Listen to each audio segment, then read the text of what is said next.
중독은 이제 젊은이들의 병이거든요. 젊었을 때 뭐를 갖고 노느냐 그런 거에 따라서 결정이 되는데, 제가 대학생 때는 놀이가 술 먹는 거고 당구 치고 그런 거였거든요. 당구 치려면은 몇십 분 걸려갖고서 당구장에 가야 되잖아요. 같이 칠 친구가 있어야 되고 한 2시간 치고 나면 이제 지치는 거죠. 그걸로 이제 끝나는 거예요. 저희 때는 스타크래프트도 없었어요. 요즘에는 점점 자극적인 것들이 많이 생기고 이제 앞으로 또 사회가 발전하고 세상이 달라지면서 중독 가능성이 높은 여러 가지 문화나 물질이나 이런 것들이 나오게 될지 모르거든요. 계속해서 공부할 것들이 생기고 또 새로운 환자분들이 생기고 어려움을 겪는 분들이 생기고 그러는 것 같습니다. 세상이 달라진 게 제일 큰 영향이지 않을까 싶어요. 거의 태어났을 때부터 스마트폰을 쥐고 있으니까 중독이라는 거를 벗어난다기보다는 중독이라는 몸 상태는 한번 걸리면 고혈압 있는 당뇨병처럼 갖고 있는 거고요. 안녕하세요. 저는 서울대학교 병원 정신건강의학과 교수 강원구입니다. 중독의학을 전공을 하고 있습니다. 이번에 도파민의 배신 책을 우리 공저자들하고 같이 쓰게 됐습니다. 네, 안녕하세요. 저는 방금 말씀해주신 강한구 교수님의 제자이기도 한 안유석이라고 합니다. 저도 서울대학교 병원 정신건강의학과에서 근무하고 있고, 또 저는 특이하게 국립교통재활병원이라고 저희 서울대학교 병원에서 운영하는 다른 병원에서도 근무를 하고 있습니다. 그래서 저도 중독을 교수님께 배웠고 중독 전공하고 있지만 다른 여러 가지 또 환자분들도 많이 만나고 있으면서 정신의학의 발전에 조금이라도 기여하고자 이번에 교수님이랑 같이 이런 책을 쓰게 되었습니다. 정신 차려보니까 쇼폼만 5시간 보기도 하는 요즘 시대인데요. 무의식적으로 쇼폼을 보는 이런 습관이 뇌 건강에 안 좋은가요? 뇌 건강에 안 좋은 거가 아니라 사람으로서의 건강에 안 좋은 것 같습니다.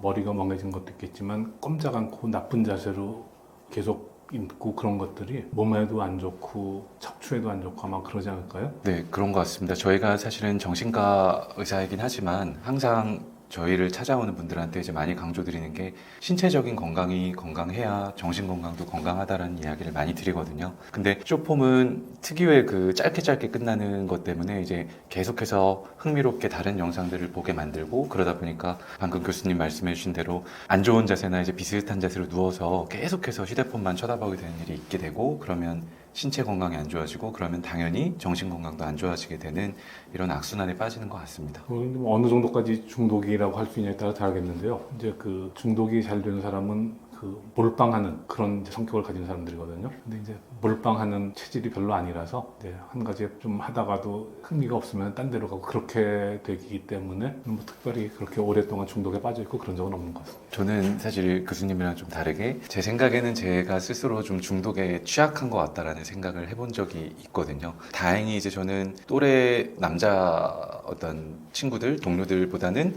다행히 게임을 좋아하진 않아가지고 게임이라든가 이런 거에 많이 빠져본 적은 없는 것 같은데, 근데 저는 새로운 거를 좀 그래도 호기심 갖고 이렇게 찾는 편인 것 같아가지고 제 스스로 어떤 거에 하나 꽂히면 그거를 이렇게 빠져들지 않을까라고 생각하게 되는 일들이 있었던 것 같고, 그래서 좀 조심하는 편이고, 또 공부를 하는 게 이런 분야다 보니까 저는 제가 중독에 빠지지 않으려고 열심히 노력하는 편인 것 같습니다. 우리 안 교수하고 나하고 이제 세대가 다른데 중독은 좀 이제 젊은이들의 병이거든요. 그래서 이제 젊었을 때 뭐를 갖고 노느냐 그런 거에 따라서 결정이 되는데, 제가 이제 대학생 때는 모든 대학생들이 갖고 놀던 놀이가 뭐 술 먹는 건 항상 술 먹는 거고 당구 치고 그런 거였거든요. 근데 당구 치려면은 당구장에 가야 되잖아요. 몇십 분 걸려갖고서. 그리고 이제 친구들 같이 칠 친구가 있어야 되고 몇 명이 모여서 한 2시간 치고 나면 이제 지치는 거죠. 그러면 그걸로 이제 끝나는 거예요. 그 여러 시간 숏폼을 5시간 보듯이 그런 식으로 몰빵할 수 있는 아이템 자체가 내가 젊었을 때는 없었기 때문에 아마 그 중독에서는, 저희 때는 스타크래프트도 없었어요.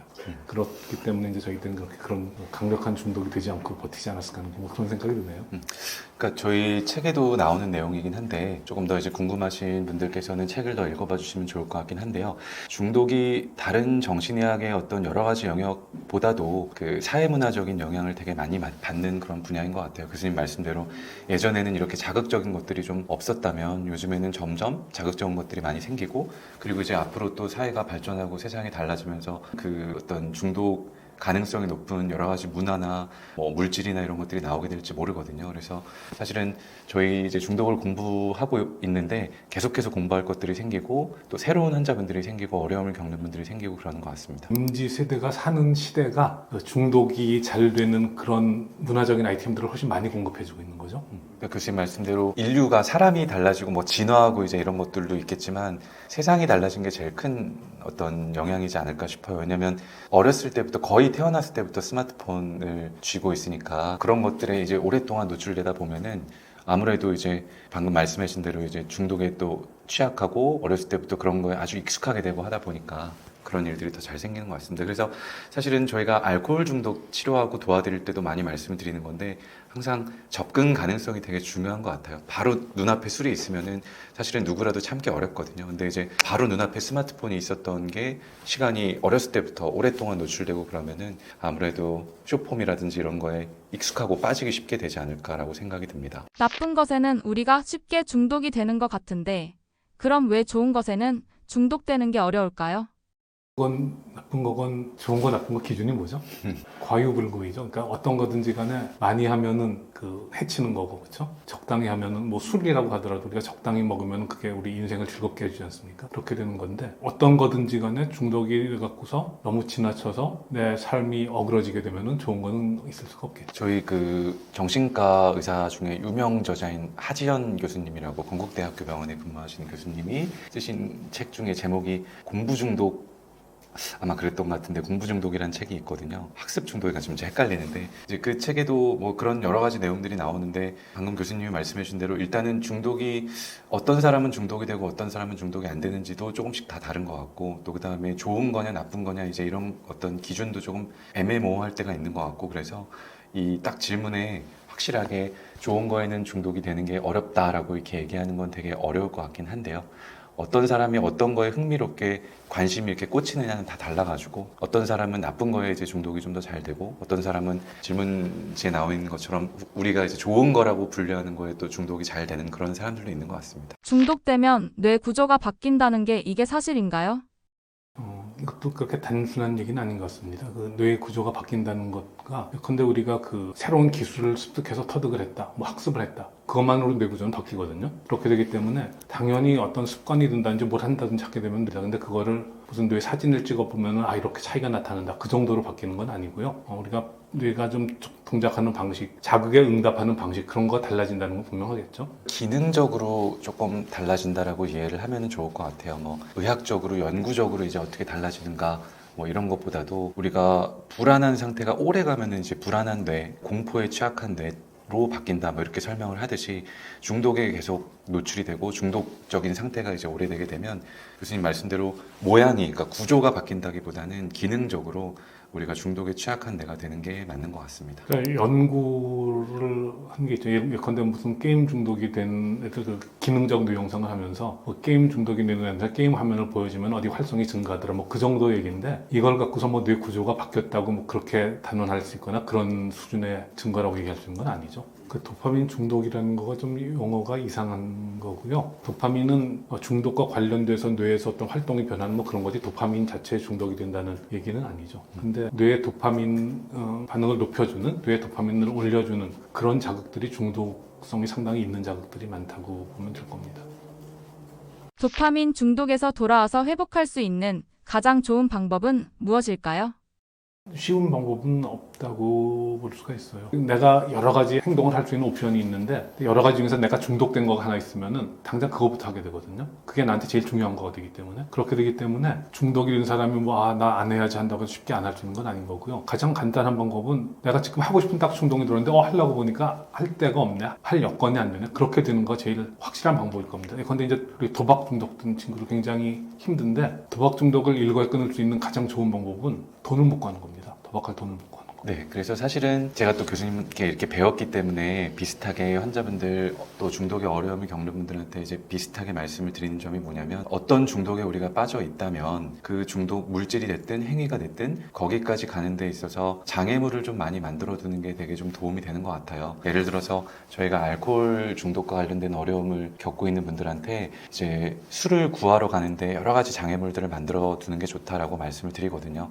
예를 들어 교수님 말씀대로 당장 살 돈이 없는 것도 하나의 어떤 절대적인 장애물 같은 게 될 수가 있고, 뭐 집 근처에 가까운 편의점에 내가 그 편의점을 이제 뭐 안 만들겠다고 안 만들고 그럴 수는 없겠지만 편의점까지 가는 데 있어서 여러 가지 장애물들을 만들어 둔다든지, 그리고 뭐 게임 같은 거에도 이제 접속하는 그 방식이나 이런 것들을 되게 어렵게 만들어 둔다든지, 이제 이런 식으로 바로 눈앞에 있으면은 우리 뭐 저도 그렇지만 누구나 이렇게 금방 빠져들 수밖에 없게 되어 있는 게 또 그런 것 같아요. 그래서 거기까지 가는 과정을 되게 힘들게 만드는 거, 이게 이제 하나의 어떤 방법일 수가 있을 것 같고, 또 사실은 조금 뻔한 얘기일 수도 있지만 저희 책에도 나오는 얘기이긴 한데, 건강한 생활 습관을 결국은 많이 만들어두는 게 제일 중요한 것 같습니다. 그러니까 우리가 좀 온라인에 빠져 있는 시간을 최대한 좀 줄이고요, 오프라인에 머물고 있는 시간들을 좀 최대한 늘릴 수 있는 방법들을 찾는 거, 이게 이제 빠져나오는 데 있어서 중요한 방법인 것 같습니다. 우리 환자들도 잘 알고 있거든요. 근데 저한테 이제 알코올 환자들한테 꼭 물어봐요. 당신 집에 술을 쌓아두고 있습니까? 하면은 집에 술을 쌓아두는 사람은 아무도 없고, 다 그날의 술은 그날에 찬다거든요. 이거가 뭐 어디서 배운 것도 아닌데 있으면 무조건 다 먹는다는 걸 알기 때문에 조금이라도 덜 먹기 위해서 그래도 그날 술을 다 그날 삽니다. 저희가 이제 그 중독 공부하고 할 때 어떤 물질이 얼마 동안에 이제 그 물질을 사용하지 않았을 때 얼마나 힘든가가 물질마다 기간들이 조금씩 다르다고 되어 있어요. 물론 요즘에는 여러 가지 합성 마약이라든가 이런 위험한 물질들이 나오기 때문에 저희가 이제 책에서 공부할 수 있는 그런 거랑은 좀 다른 기간을 갖고 있는 것들도 있긴 한데, 제가 말씀드리고 싶은 건 대부분의 어떤 물질이나 행위나 이런 것들이 뭐 딱 이렇게 정해놓고 말씀드릴 수는 없지만 한 일주일에서 조금 더 길다면 뭐 2주일 정도만 거기서 어떻게든 좀 벗어날 수 있으면 생각보다 그렇게 엄청난 금단에 시달리는 건 좀 지나가기 마련이거든요. 그래서 사실은 그 일주일, 2주일이 굉장히 힘든 건데, 그럴 때 예를 들어 저희처럼 정신과 의사한테 찾아오셔서 도움을 받고 이 가이드를 받는다든지, 이제 이런 여러 가지 방법들을 통해서 한 일주일에서 2주일 정도만, 그 정도만 물질이나 행위로부터 이제 좀 멀리 떨어져 있으면 그 중독에서 이제 벗어나는데 그 정도 시간이면 또 된다, 이렇게 약간 과하게 좀 말씀드릴 수도 있을 것 같습니다. 내가 알코올 중독인지 궁금하다, 가르쳐달라, 뭐 그렇게 오는 환자분들한테는 가장 간단한 거는 그럼 2주일 동안만 술 안 먹어보세요. 2주일 술 안 먹었는데 별로 힘들지 않고 그냥 수월하게 넘어갈 수 있다면 당신 알코올 중독이 아닙니다. 뭐 그 정도까지 심지어 얘기를 할 수 있거든요. 영상을 보시는 여러 중독에 관련돼서 이제 궁금해하시거나 또는 뭐 어려움을 직접 본인이 겪고 있는 분들도 계실 텐데, 그 정도 기간이면 우리가 뭐 여기 지금 우리가 이 영상에서 치료가 됩니다, 의사로서 치료가 됩니다, 이렇게 말씀드리려고 하는 건 아닌데, 이제 한 일주일에서 2주일 정도만 그 물질이나 행위에서 좀 벗어날 수만 있다면, 그리고 그때 꼭 제가 강조드리는 거는 혼자서 하지 말고 누군가의 도움을 받을 수 있다면, 그러면 중독의 어려움에서, 또는 도파민 중독이다 이제 이런 이야기도 나왔는데 거기서 벗어나는 게 가능하지 않을까라고 조심스럽게 말씀드리고 싶습니다. 중독에서 성공적으로 회복한 대표적인 사례가 있을까요? 또 이게 극복했다고 하지만 또 극복했다는 사람이 조금 있다가 다시 빠져들기도 하고 뭐 그런 게 중독이거든요. 그러니까 그 중독이 됐는지 오래됐고 상당히 심각한 상태였음에도 불구하고 병원에 다니다 보니까 건강하게 계속 살고 있네 하는 이제 그런 것들을 우리가 중독을 극복했다고 봐야 되겠죠. 중독을 경험하시고 그 문제 때문에 이제 괴로워서 병원까지 오시게 되는 분들은 사실은 상당히 심한 상태다라고 또 설명을 해볼 수가 있는데, 이제 그 정도 심한 분들이 중독에서 그 어려움을 겪는 여러 가지 이유 중에 하나가 자기도 알고 있거든요. 이게 좀 문제다라는 거를. 문제인 거를 모르는, 그러니까 우리가 병에 대한 인식이 없는 분들도 물론 굉장히 많이 있지만, 중독 질환에 좀 그 경험을 하시는 분들의 어려움은 그런 것 같아요. 나도 내가 이 술을 마시지 않아야 된다라는 거를 알고 있으면서도 눈앞에 있으니까 또 술을 마시고, 다음날 일어나면 그런 자신의 모습에 엄청나게 현타가 오기도 하고 속상해하기도 하고, 또 주변 가족분들이 그런 모습을 보면서 혀를 차기도 하고, 이제 이런 문제 때문에 되게 자존감의 어떤 상처를, 자존심의 상처를 받고 오는 분들이 되게 많이 있거든요. 그래서 이제 그런 분들을 어떻게 하면 도와드릴까가 이제 저희가 고민하고 있는 문제들인 것 같고, 그런 면에서 이제 내가 어떤 어려움을 겪고 있는지를 이제 저희가 그 말씀 주신 대로 여러 가지 사례를 통해서 이제 책에 쓰게 된 것 같습니다. 그러니까 중독이라는 거를 벗어난다기보다는 중독이라는 몸 상태는 한번 걸리면 그냥 뭐 고혈압이나 당뇨병처럼 갖고 있는 거고요. 그런 상태가 유지되는데도 술 안 먹고 건강하게 살고 뭐 그렇게 되면 자기 관리를 하게 되는 거니까. 그러니까 병원에서 우리가 해주는 거는 그 중독이 된 상태를 관리해서 술 안 먹어도 아무 문제 없고 술보다 훨씬 재밌는 걸 찾고 그렇게 해서 살게 해주는 뭐 그런 거죠. 야, 중독이 깨끗하게 다 났으니까 이제는 내 맘대로 해도 돼. 그런 건 아니란 말이에요. 그러니까 이게 참 저희 정신과 의사들의 뭐 고민하는 지점이기도 한데, 이렇게 무 자르듯이 또는 수술해서 이제 암덩어리를 뭐 잘라내듯이 이런 식으로 치료됐다, 완치됐다 이렇게 이야기를 하는 거는 어려운 것 같고, 특히 특히 정신질환의 여러 분야 중에서 중독 정신질환은 특히 더 그런 것 같아요. 왜냐면 다 이제 중독으로부터 자유로워졌다, 괜찮아졌다라고 생각하다가도 또 발동이 걸리게 되면 그러면 또 중독이 금방 다시 빠져가지고 안타까운 모습으로 오시는 경우들이 많거든요. 그래서 이제 교수님과 제가 생각하는 건 책에도 썼지만 마치 고혈압, 당뇨처럼 이거를 뭐 예를 들어 한 달 동안 열심히 입원해서 치료받은 다음에 다 깨끗하게 나와가지고 끝 이렇게 하는 게 아니라 계속해서 관리받으면서 의논하고 상의하고 어려움에 빠졌을 때 또 뭐 저희 같은 의사들한테 와가지고 이제 조언도 구하고 같이 의논도 하고 같이 울고 웃고 하다 보면서 쭉 관리해 나가다 보면 중독의 가장 중요한 정의가 조절 능력을 잃어버렸다는 거거든요. 내가 멈추어야 한다라고 생각할 때 멈출 수 없는 게 이제 중독인데 그 조절하는 능력을 좀 다시 찾아나가는 과정을 저희랑 같이 하시는 거 이게 이제 아마 치료이고 생각하시는 이제 완치에 가깝게 가는 그런 과정인 것 같습니다.